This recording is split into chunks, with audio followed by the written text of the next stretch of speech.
स्वागत है आप सभी का। आप देख रहे हैं सुर्खियों से आगे और आपके साथ मैं हूं स्वप्निल, सहयोगी दिलीप, कैमरामैन हमारे। उनसे मैं ये कहूंगा कि एक बार हम सबको फ्रेम में ले लें। राहुल अवस्थी और अधिराज सिंह नरूका मेरे साथ चर्चा के लिए जुड़े हैं और मैंने फ्रेम में इसलिए लिया है क्योंकि इनके रिएक्शंस आप लोग भी देखें। एक अहम सवाल का जवाब एक पॉलिटिकल लीडर ने आज दिया है। अब सवाल कितना अहम है वो आपको डिसाइड करना है। इस देश में सबसे ज्यादा कंडोम कौन इस्तेमाल करता है, किस धर्म का इस्तेमाल करता है? क्या कभी यह सवाल किसी प्रतियोगी परीक्षा में पूछा जाएगा? मुझे नहीं पता, लेकिन हवाला दिया जाएगा सरकारी डेटा का, जिसका इस जवाब के साथ हवाला दिया गया है। और खास बात यह है कि अब इसका जवाब आपको पता है या नहीं, लेकिन जो जवाब आया वो आप जरूर सुनना चाहेंगे। असदुद्दीन ओवैसी का यह कहना है कि भारत में पुरुषों में अगर कोई सबसे ज्यादा कंडोम का इस्तेमाल करता है तो वो मुस्लिम है, और यह सरकारी डेटा है, मोदी सरकार का डेटा है। यह कहा है असदुद्दीन ओवैसी ने।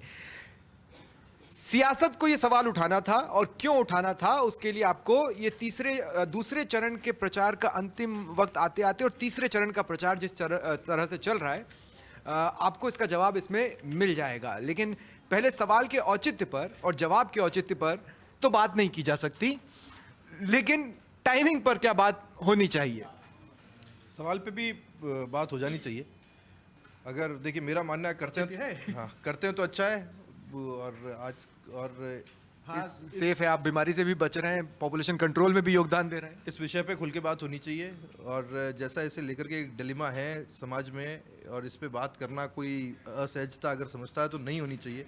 खुल के बात होनी चाहिए, क्लियरली बात होनी चाहिए। एक ऐसा विषय है जिसमें शर्माने की कोई गुंजाइश अब नहीं होनी चाहिए, बहुत ज़रूरी है। उन्होंने जो कहा उसके पीछे अगर मकसद ये होता जो मैं कहना चाहता हूँ तब तो बात ठीक थी, लेकिन इसके पीछे हार्डकोर पॉलिटिकल इशू है एक्चुअली। हाँ, जब बीजेपी की तरफ से ये कहा गया कि ज़्यादा बच्चे पैदा करने वालों को सुविधाएं दे दी जाएंगी, तो ये उसका जवाब था कि उसको कंट्रोल करने के लिए उनके समाज के अंदर से क्या कुछ कोशिशें हो रही हैं, और ये उस डेटा को लेकर के आए हैं। ये कुल मिलाकर के उस सवाल को काउंटर करने की कोशिश है जो बीजेपी की तरफ कोई डेटा होगा सरकार के पास? ये कैसे सर्वे किया जाता है भाई? इसके बिल बनते हैं क्या? कहाँ से ये डेटा बना है?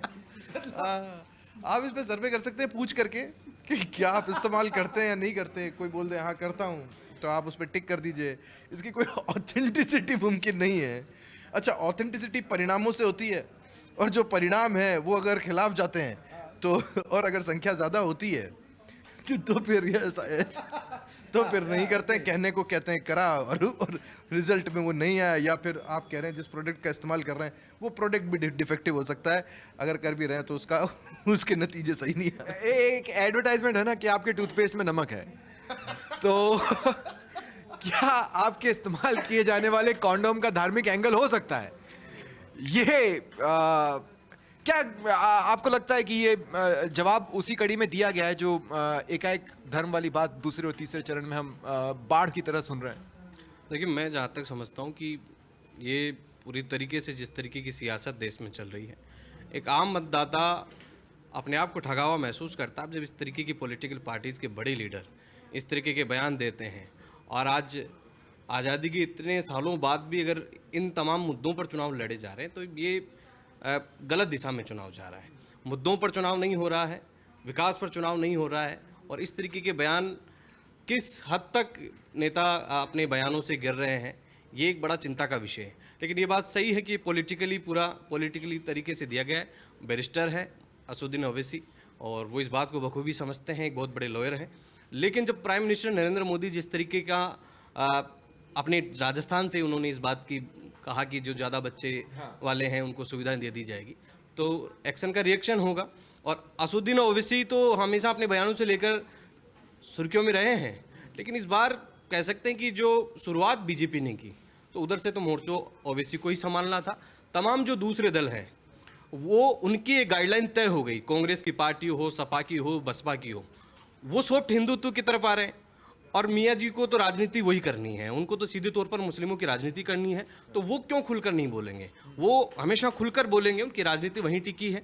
लेकिन अगर सत्ताधारी पार्टी और प्राइम मिनिस्टर इस मुद्दे को, जो बीजेपी का सबसे बड़ा हथियार है, जो अमूमन योगी आदित्यनाथ और जो उमा भारती है, संगीत सोम, ऐसे नेताओं को सुनने को मिलते थे, लेकिन इसकी शुरुआत राजस्थान से हुई। तो अब देखिए, अभी तो तीसरे चरण का मतदान है, 7वें 8वें पर जाते जाते तो पता नहीं कहाँ तक चीज़ें जाएगी। एआईएमआईएम ने राजस्थान में भी 2 सीटों पर अलग अलग दलों के प्रत्याशियों को अपना समर्थन दिया। अब मेरा सवाल यह है कि इस तरह के बयानों के बाद अब आप जो सवाल एआईएमआईएम से या ओवैसी से सबसे ज़्यादा पूछा जाता है कि क्या फलाने की बी टीम है, कोई बी टीम वाला सवाल बचता है?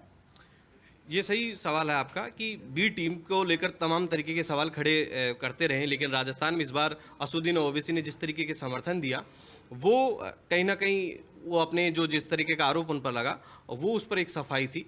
लेकिन जिस तरीके से बीजेपी ने चुनाव को बनाने की कोशिश की, ध्रुवीकरण की कोशिश की, इस बार बीजेपी शुरुआत में बहुत ज़्यादा बैकफुट पर है, इसमें कोई संदेह नहीं है।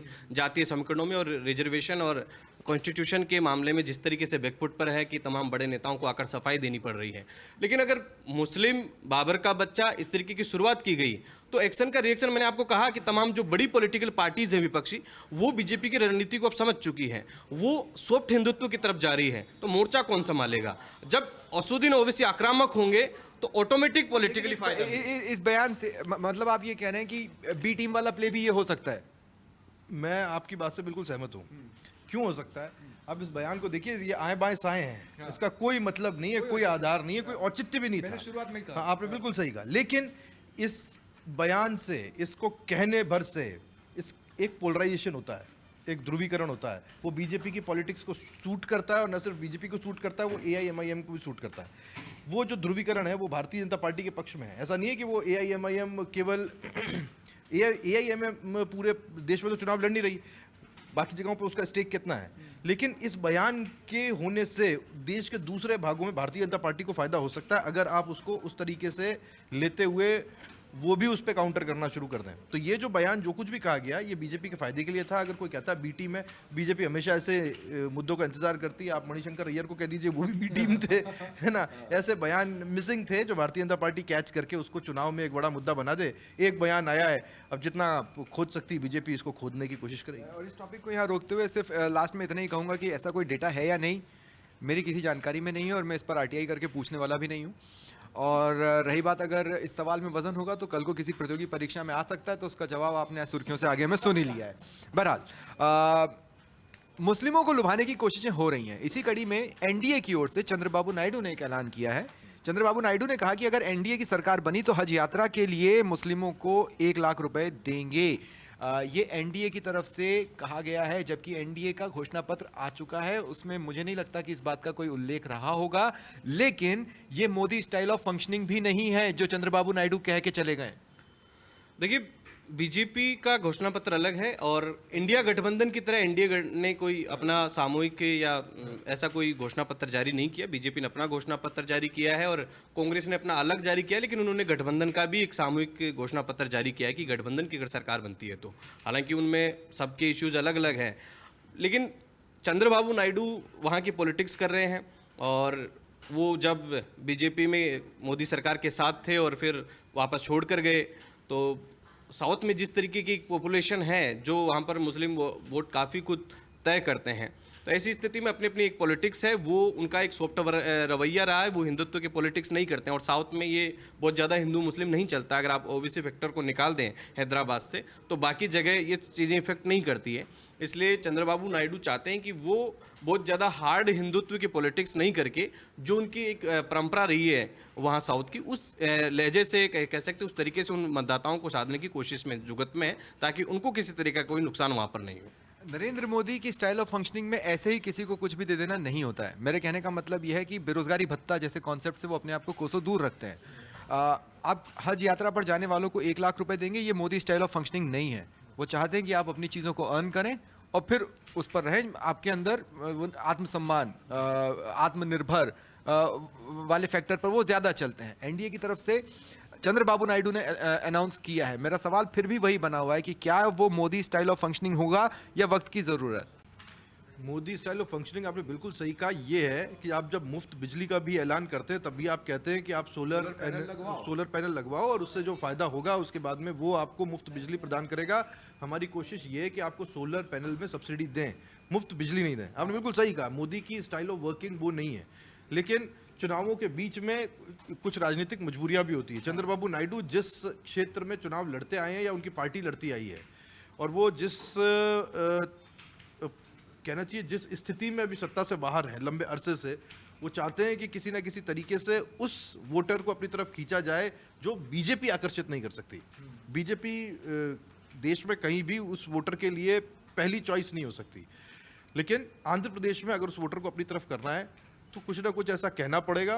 चंद्रबाबू नायडू ने वही कहा है, बीजेपी ने इस पर कोई आपत्ति दर्ज नहीं करवाई है। चुनाव के बीच में ऐसे बयान आते रहेंगे और ये राजनीतिक फायदे के लिए है जो उन्होंने कहा है। ठीक है, थोड़ा सा और माइनॉरिटी एंगल जो इस चुनावों में, चूंकि दूसरे चरण से ही हमने देखा सबसे ज़्यादा चर्चाएं इसी पर हो रही हैं, उसके पीछे क्या है उसी को जानने की हम कोशिश भी कर रहे हैं। अमित शाह का बयान आज काफ़ी सुर्खियों में है, जब वो ये बताते हैं कि कांग्रेस ने हमेशा SC ST OBC के आरक्षण पर हमला किया। अब वो गिनाते हैं कि कर्नाटक में 4% माइनॉरिटी रिजर्वेशन देने के लिए OBC का हक काटा गया। आंध्र प्रदेश में 5% माइनॉरिटी रिजर्वेशन देने के लिए SC ST और OBC के कोटे से रिजर्वेशन को निकाला गया। कहने का मतलब ये कि किसी के हक को मारकर वो अल्पसंख्यकों को दे रहे हैं। ये अच्छा फैक्ट भी है, ऐसा नहीं है कि ये उल जुलूल है। इसके आसपास आपको बहुत से फैक्ट्स मिलेंगे भी। देखिए, मैंने शुरू से कहा कि इस बार बीजेपी कांग्रेस की रणनीति में उलझ गई, और पिछले कुछ सालों से देखा जाए तो प्राइम मिनिस्टर नरेंद्र मोदी इतने आक्रामक और इस तरीके की बयान उनके नहीं रहे। वो कांग्रेस को कोसते थे, विपक्ष को परिवारवाद पर उनका फोकस रहता था, उसको लेकर वो टारगेट करते थे। लेकिन पीएम मोदी को जिस तरीके से हिंदू मुस्लिम पर आना पड़ा, उसका बड़ा कारण है कि अगर इस देश की राजनीति को आप समझेंगे तो बहुत पहले से शुरू से जातीय पॉलिटिक्स बहुत ज़्यादा हावी रही है, और उस जातीय पॉलिटिक्स का तोड़ बीजेपी ने निकाला तो उसका तोड़ था हिंदू मुस्लिम का ध्रुवीकरण, और उसमें बीजेपी को कामयाबी भी मिली।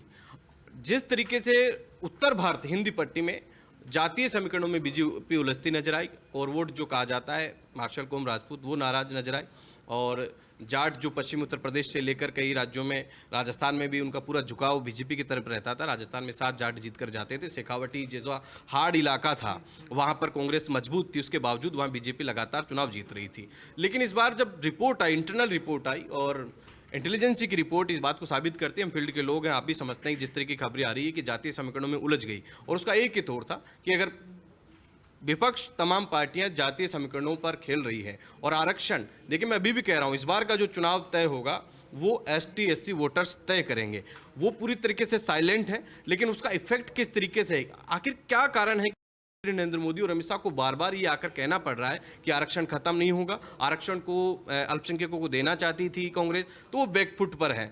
और यही कारण है कि अचानक से देश का इलेक्शन ऐसा लग रहा है जैसे यूपी का इलेक्शन। इसीलिए कहा कि SC ST OBC के कोटे को काट कर मुस्लिमों को आरक्षण दिया जा रहा है। मतलब बीजेपी की फिलहाल जो रणनीति है वो ये कि अगर कांग्रेस आएगी तो वो मुस्लिमों को भी आरक्षण देना चाहेगी धर्म के आधार पर, जबकि कॉन्स्टिट्यूशन में धर्म के आधार पर आरक्षण की बात नहीं है। निश्चित तौर पर ये बड़ा इशू रहा था जब केंद्र की सरकार में, जब 2014 में सरकार बीजेपी की आई थी, उससे पहले एक बड़ा इशू उठा था अल्पसंख्यकों को आरक्षण का मामला, और बीजेपी ने उसका पुरजोर तरीके से विरोध किया। और जब 272 सीटें आई थी तो इसमें ये भी बड़ा रीजन था, और क्योंकि बीजेपी के उस वक्त भी प्रधानमंत्री नरेंद्र मोदी का जो चेहरा था वो एक हिंदुत्व के तौर पर लोग लेते थे, और ये रिजर्वेशन वाला उस वक्त भी बैकफुट पर था। लेकिन पिछले 10 साल से कांग्रेस सत्ता में नहीं थी, लेकिन बहुत पुराना जो घाव है उसका यहाँ पर जिक्र किया गया है, उस पर कहीं ना कहीं विपक्ष को यहाँ पर कांग्रेस को बैकफुट पर लाने की कोशिश बीजेपी ने की है। वो बात याद दिलाना चाह रही है कि कांग्रेस की क्या मंशा रही थी। जो आज ST SC का हितैषी हो रही है, वो सरकार अल्पसंख्यकों को आरक्षण देना चाह रही थी, और उसी दायरे में रहकर जो कॉन्स्टिट्यूशन में जितना आरक्षण है उसी में से काट कर वो आरक्षण देना चाहती थी। उसमें एक मुकाबला करने की कोशिश कर रही है। कितना कारगर साबित हो पाएगा, क्या बीजेपी विपक्ष ने जो इशू उठाया संविधान खतरे में, आरक्षण खतरे में, उनको लाभ मिलेगा, या फिर जो अल्पसंख्यकों का राग अब बीजेपी लागने लगी है, क्या उसका तोड़ निकाल पाएगी, ये जब चुनाव परिणाम आएगा तब लगेगा। लेकिन फिलहाल कह सकते हैं कि बीजेपी को लगा कि अब इसके अलावा कोई तोड़ नहीं है, इसलिए इन तमाम चीज़ों का बार बार जिक्र किया जा रहा है। अगर लोग ये समझ पाए तो अगला जो सेंटेंस अमित शाह ने कहा है वो बीजेपी के मास्टर स्ट्रोक के तौर पर हो सकता है, क्योंकि अब तक ये लोगों को पता तो था, लेकिन होता है ना कई बार जो बात पता भी है वो दिमाग में फिलहाल नहीं कौंधी है, अब कौन देगी। अमित शाह कह रहे हैं जामिया मिलिया और Aligarh university SC ST OBC के आरक्षण से आज तक महरूम रखा गया। और ये बिल्कुल सही बात है। SC ST OBC के जो आरक्षण है वो जामिया मिलिया में भी नहीं थे और कभी अलीगढ़ मुस्लिम यूनिवर्सिटी में भी नहीं थे। और दूसरी बात ये, कई फैक्ट्स के ऊपर भारतीय जनता पार्टी पहले खेल सकती थी या उसका जवाब उस तरीके से दे सकती थी। मुझे लगता है बीजेपी कांग्रेस के बिल्कुल सही कहते पिंटू कि कांग्रेस की एक एग्रेसिव अप्रोच में उलझ गई। उनको समझ में नहीं आया कि कब इसका काउंटर करना कैसे और इसका जवाब देना कैसे। बीजेपी इसमें बहुत माहिर हुआ करती थी, पर पिछले कुछ चुनाव से बीजेपी अपने एग्रेसिव कैंपेन में इतना मशगूल रही, या फिर इस बार भी वो अपने कैंपेन को लेकर के इतना पिन पॉइंट थे, प्रिसाइज थे, वो इस चीज़ को नहीं समझ पाए कि अगर कोई नया मुद्दा मार्केट में फ्लोट करता है या उसको एक नया नैरेटिव लेकर के आया जाता है तो उसको डील कैसे करना है। ये हुआ और इसमें बीजेपी का समय गया, लेकिन भारतीय जनता पार्टी कुछ नए जवाबों के साथ में आई है, और क्योंकि उसमें फैक्ट्स हैं, क्योंकि उसमें सच्चाई है, तो वो उन सच्चाई के साथ में उनको अच्छी तरह से काउंटर कर पाएगी। बीजेपी इसमें माहिर है, उनके पास वो तकनीक भी है और उनके पास में वो लवाजमा भी है। लेकिन जहां दक्षिण भारत में आप इन सब चीज़ों के लिए इशारा कर रहे हो, वहाँ कई दूसरे मुद्दे भी अब हावी हो गए, जहां बीजेपी अपने आप को फिर से डिफेंसिव पाएगी, भले ही वो अपने रणनीतिक साझेदारों और एनडीए के हिस्से से ही क्यों ना हो। कर्नाटक में बीजेपी वापस उलझ गई है। अब ऐसे मामले जैसे ही सामने आएंगे, आप फिर से एक बार एक डिफेंसिव अप्रोच लोगे और फिर उस पर ऑफेंसिव होगे। बीजेपी को इसकी तैयारी पहले करनी चाहिए थी, और बीजेपी कांग्रेस के नैरेटिव में उलझी, इसमें कोई दो राय नहीं है। लेकिन सवाल मेरा यही है कि जब आप ये साबित करना चाहते हो, चूंकि कांग्रेस ने पहले ही अपने घोषणा पत्र में ये कर दिया है कि आरक्षण का जो 50% कैप है वो हम हटा देंगे, वो हम खत्म कर देंगे, ये उन्होंने अपने घोषणा पत्र में अनाउंस कर दिया है। क्या बीजेपी ये समझाने में सफल रहेगी 50% कैप हटाने के बाद हो सकता है वो आप ही का कोटा काट काट के जितना भी रखें वो मुसलमानों को दें? क्या ये जामिया मिलिया और अलीगढ़ यूनिवर्सिटी की बात निकालना उसको एक धारदार हथियार बनाता है? निश्चित तौर पर इन मामलों में, क्योंकि एक बड़ा इशू रहा है शुरू से, और आखिर में हुआ वही जो बीजेपी जिस तरीके से, ये कोई नए इश्यूज नहीं है, इन मुद्दों को बीजेपी बहुत पहले भुना चुकी, लेकिन बहुत ज़्यादा कॉन्फिडेंस में बीजेपी इस बार, जिस तरीके का नारा दिया गया कि अब की बार 400 पार, और पूरी उम्मीद थी कि वो विकास के नाम पर चुनाव लड़ना चाह रहे थे, राम मंदिर के नाम पर चुनाव लड़ना चाह रहे थे, और काफ़ी कॉन्फिडेंट थे वो इस बात को लेकर। लेकिन कांग्रेस की ने भी जब पुराना अपना हथियार अपनाया, जो जातीय पॉलिटिक्स के तौर पर, तो बीजेपी को अपने परंपरागत जो राजनीति का जो सबसे बड़ा वजूद का कारण रहा, जो जिसने बीजेपी को खड़ा किया, जिस इशू ने हिंदू मुस्लिम की बात की जाए, धर्म की बात की जाए, उस पर आना पड़ा है, और काफ़ी तीखे तेवर में बीजेपी आ रही है। अभी शुरुआत है, आप देखिएगा कि किस तरीके से जब तमाम ये अलीगढ़ मुस्लिम यूनिवर्सिटी, जामिया मिलिया, इन तमाम चीज़ें आ रही है, तो बीजेपी और आक्रामक होकर आगे आएगी, ताकि जो मुस्लिम बाहुल्य जो स्टेट है, जहाँ पर बड़ी आबादी है, वहाँ पर दुर्विकरण होगा और बीजेपी इसका लाभ लेने में कामयाब हो पाएगी। और पूरी कोशिश है, तमाम जो फायर ब्रांड लीडर्स हैं वो मैदान में उतर चुके हैं, और क्योंकि जब इसकी शुरुआत प्रधानमंत्री कर देते हैं, उसके बाद में तमाम नेताओं को पहले एक डर था। पिछले कुछ दिनों के में अगर आप देखेंगे, 2-4 साल की अगर पॉलिटिक्स देखेंगे, तो एक शुरुआत था कि 2014 के बाद में कोई भी बीजेपी नेता उठकर मुस्लिमों के खिलाफ बयान देता था और बहुत ज़्यादा बवंडर हो जाता था। उस मामले को खुद प्रधानमंत्री नरेंद्र मोदी ने संभाला कि कोई बेवजह किसी तरीके की कोई बयानबाजी नहीं करेगा, और बहुत सॉफ्ट पॉलिटिक्स पर प्रधानमंत्री नरेंद्र मोदी आ चुके थे, बीजेपी खुद आ चुकी थी, बहुत ज़्यादा हिंदू मुस्लिम बीजेपी नहीं कर रही थी। अगर पिछले कुछ 3 साल के अगर आप देखेंगे तो आपको कोई भी बीजेपी का फायर ब्रांड नेता का ऐसा बयान नहीं मिलेगा जो हिंदू मुस्लिम को लेकर बहुत ज़्यादा माहौल हो। और सबसे खास बात ये भी है ना कि अगर फैक्ट्स के आसपास एक जवाब लिखा जाए तो वो जवाब ऑटोमेटिकली बहुत तगड़ा बन जाता है, इसमें कोई दो राय नहीं है। एक घटना, इंदौर में कांग्रेस प्रत्याशी अक्षय कांति बम ने अपना नामांकन वापस लिया। कैलाश विजयवर्गीय और एमएलए विजय मेंदोला के साथ वो गए अपना नामांकन वापस लेने के लिए, और उसके बाद कैलाश विजयवर्गीय एक ट्वीट करते हैं और बताते हैं कि बीजेपी में अक्षय कांति बम का स्वागत है। क्या आपको सूरत याद आता है? सूरत याद आती है, बिल्कुल आती है, और सूरत भी याद आता है। जिस सूरत की बदलने की बात राहुल गांधी कर रहे थे वो भी याद आ रही है। इस बार बीजेपी बहुत खुला खेली है, बिल्कुल। अब कैलाश विजयवर्गीय ने अपने हाथ में ये पूरा मोर्चा रखा, और उनके साथ में जो मेंदोला जिनका आप जिक्र कर रहे हो, वो तो नामांकन वापस कराने के लिए चले भी गए। जैसे ही नामांकन वापस होता है, उनको लेकर के गाड़ी में बैठा जाता है, और उसके बाद में एक फोटोग्राफ खींची जाती है, और वो फोटोग्राफ ट्वीट की जाती है। फोटोग्राफ क्या थी? वो सेल्फी थी जो कैलाश विजयवर्गीय ने ली। कैलाश विजयवर्गीय इंदौर में अपनी तरह की पॉलिटिक्स करते रहते हैं। अगर आप कभी इंदौर जाएँ और कैलाश विजयवर्गीय को महसूस करें, तो आप वहाँ की आबो हवा में कैलाश विजयवर्गीय को गुलाम मिला पाएंगे। हर जगह अगर टॉपिक कोई भी हो पॉलिटिकल है, और उसके अंदर कैलाश विजयवर्गीय का जिक्र आएगा ही, और उन्होंने ये करके दिखाया। उनको आलाकमान को एक मैसेज भेजना था कि मैं नेपथ्य में नहीं हूँ, मैं ख़त्म नहीं हुआ हूँ। आपने मुझे कोलकाता भेजा था, मैंने वहाँ काम किया, अब आप मुझे वापस यहाँ लेकर के आए हैं एमपी की राजनीति में। मेरे पास अब कई लोग ये कहने लगे थे कि अब कैलाश विजयवर्गीय का पॉलिटिकल करियर ओवर है, वो वापस नहीं, लेकिन उन्होंने एक मैसेज भेज दिया कि देखो, मैंने इंदौर में इंदौर की पॉलिटिक्स को फिलहाल इन लोकसभा चुनाव में कांग्रेस विहीन कर दिया। कांग्रेस के एक पर्चा दाखिल कर चुके कैंडिडेट को, जिसकी तमाम बड़े लीडरान के साथ में फोटोग्राफ्स होती हों, बड़ा पॉलिटिकल वो रखते हों वजूद, वो व्यक्ति छोड़ करके कांग्रेस पहले तो वो पर्चा वापस लेते हैं और पर्चा वापस लेने के ठीक बाद वो भारतीय जनता पार्टी ज्वाइन कर लेते हैं। तो ये कहानी है। ये कैलाश विजयवर्गीय करती भी बड़ा करती है और कांग्रेस को एक अपॉर्चुनिटी भी देती है, लेकिन वहाँ वोटिंग होगी क्योंकि जो निर्दलीय हैं। नहीं, एक्चुअली सूरत से मेरा मतलब गुजरात का सूरत भी था, जहां पर एक एक कर सभी ने अपना नामांकन वापस ले लिया और हमें पहला अभी नहीं लिया है। क्या हाँ, पर ये क्या ये नेक्स्ट सूरत है? मेरा यही सवाल था। देखिए, ये क्या होगा क्या नहीं होगा ये भविष्य के गर्भ में है, लेकिन एक बड़े नेता जो वहाँ पर सीधी मुकाबला बीजेपी और कांग्रेस के बीच में वहाँ पर होता है, तो सीधे तौर पर बीजेपी की वो पहली जीत है। आगे क्या वो निर्दलीय की क्या भूमिका रहेगी, और हो सकता है अगर निर्दलीय नामांकन वापस नहीं लेता है तो कांग्रेस को वहाँ पर औपचारिक तौर पर निर्दलीय को समर्थन देना होगा, लेकिन वो सब चीज़ें सक्सेस नहीं होगी, क्योंकि बांसवाड़ा में जिस तरीके से देखा बहुत ज़्यादा कांग्रेस की इसमें फर्जियत रही। लेकिन देखने वाली बात ये है कि इस पूरे चुनाव में बहुत ज़्यादा चर्चा रही कि जिस तरीके से जोड़ तोड़ में बड़े नेताओं को तोड़ा गया, या यूँ कह सकते हैं कि कांग्रेस छोड़ छोड़ कर बीजेपी में शामिल हुए, बावजूद इसके इस बार के इलेक्शन को देखें तो कांग्रेस का माहौल ठीक रहा, कांग्रेस ने माहौल बनाया। सबसे बड़ी इसीलिए मैंने बार बार इस बात को कहा है कि पिछले 10 साल में पहली बार मैंने देखा कि कांग्रेस कोई एक नैरेटिव सेट करने में सफल रही। इससे पहले कांग्रेस 10 साल से स्ट्रगल कर रही थी कोई भी एक नैरेटिव बनाने में। दो छोटी छोटी सी खबरें, एक जो बांसवाड़ा का इन्होंने इशारा किया, एमएलए गणेश घोगरा को कारण बताओ नोटिस जारी हुआ है, 7 दिन में जवाब देना है, पार्टी गाइडलाइन की पालना नहीं करने, जबकि एमएलए गणेश घोगरा ने पहले ही कहा था कि भाई यहाँ पर आप गठबंधन मत करो, इसका पार्टी को भविष्य में नुकसान हो सकता है। ये उस थॉट प्रोसेस वाले थे, तो इस पर तो डिस्कशन की इतनी ज़रूरत अब बचती नहीं है। लेकिन एक चीज़ ज़रूर लास्ट में, छोटे छोटे से कमेंट 10-10 सेकंड के मैं आप लोगों से लूंगा। राहुल गांधी ने ये बता दिया है कि अगर INDIA की गवर्नमेंट बनी तो सबसे पहली कार्रवाई किस पर होगी? वो कार्रवाई होगी प्रफुल्ल पटेल पर। उनके वर्ड्स थे प्रफुल्ल पटेल को टाइट कर देंगे।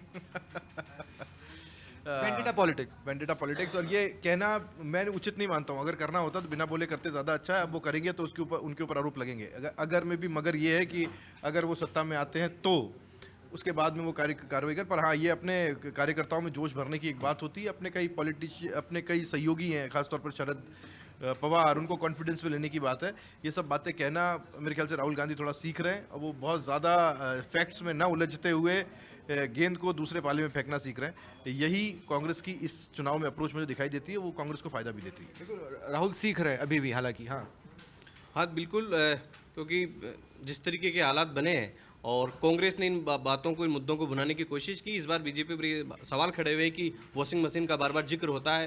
तमाम हम जहाँ पर बैठते हैं, बात जहाँ पर मीटिंग्स होती है, लोग पॉलिटिकल चर्चाएं करते हैं, तो ये लोगों की भावना है कि वॉशिंग मशीन बीजेपी बन गई है। किस तरीके से करप्ट नेताओं को लिया जाता है, उन पर CBI किरण के केसेस चलते हैं और फिर वो पाक साफ हो जाते हैं। तो ये उसको भी भुनाने की कोशिश खुद कांग्रेस ने की। कांग्रेस के ही नेता थे, उन पर आरोप थे, और अब बीजेपी खुद कांग्रेस कह रही है कि वॉशिंग मशीन के तौर पर इन नेताओं को पाक साफ किया जा रहा है। कल तक जो डिफेंस में थे, अब कांग्रेस खुद उनको आरोपी बना रही है। यही सियासत है कि जब तक प्रफुल्ल पटेल NCP में थे, वो यही राहुल गांधी, शरद पवार उनको ईमानदार बताते थे, बेबुनियाद आरोप बताते थे, और आज आरोपी बता रहे हैं। ये सियासत में चलता है, पाला बदला जाता है तो चीज़ें और स्थितियाँ, सब चीज़ें बदल जाती है। वॉशिंग मशीन से जुड़ा एक वीडियो देखने के लिए आपको सोशल मीडिया पर जाना होगा। आम आदमी पार्टी ने आज दिल्ली में एक डमी वॉशिंग मशीन रखकर एक प्रेजेंटेशन देकर विजुअल एड से मदद कर समझाने की कोशिश की है कि बीजेपी किस तरह से वॉशिंग मशीन है जो वो आरोप लगाते हैं। ये कुछ थ्योरी के साथ प्रैक्टिकल जैसा भी है। फिलहाल इतना ही कहेंगे कि बहुत महीन होते हैं खबरों के धागे, और इसीलिए देखना ज़रूरी है सुर्खियों से आगे। नमस्कार।